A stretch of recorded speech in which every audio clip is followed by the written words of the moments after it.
Bradley lowered the shears and exhaled, his breath sour with the smell of tobacco.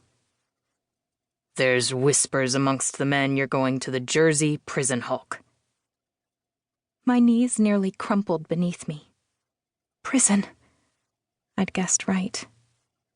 But even worse, the Jersey, where men were sent to die, where no women were sent at all. I'd be the first one. The only one.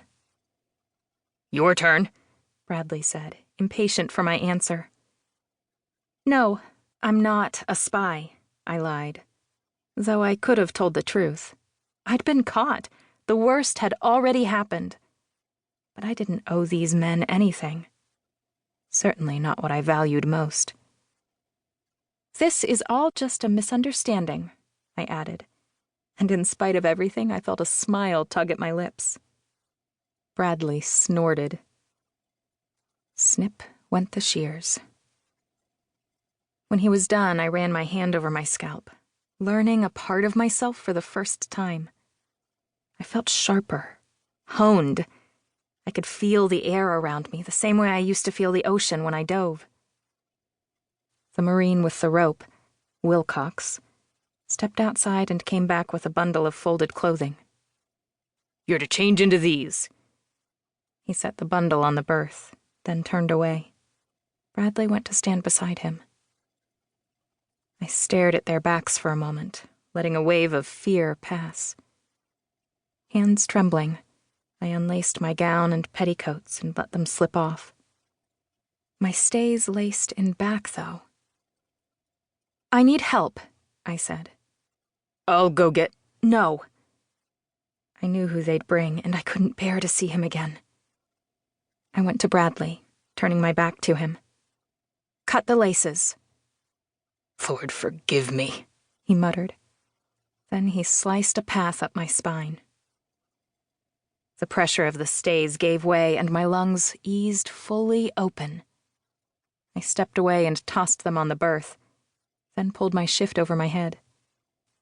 As it billowed to my feet, goose flesh rippled over me, and I had the strange realization this was my first time bare in the presence of a man.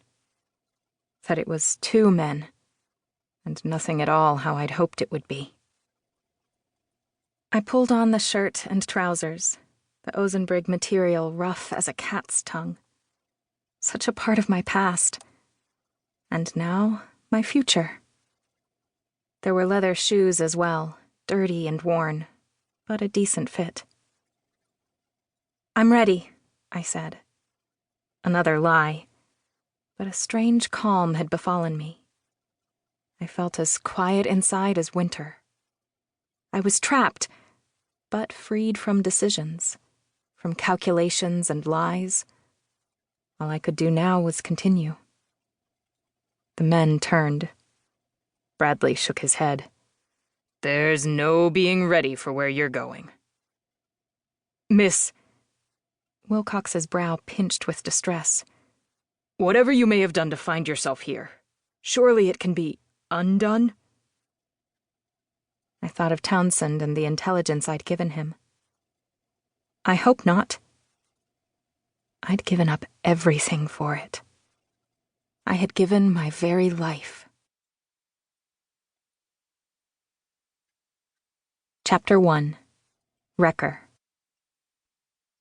West End, Grand Bahama Island, August 1776. The last time I ever went wrecking was August of my 15th year. I was still just a wild girl then, living in West End, not a thought in my head about war yet, nor about spying. My mind was only on Mama.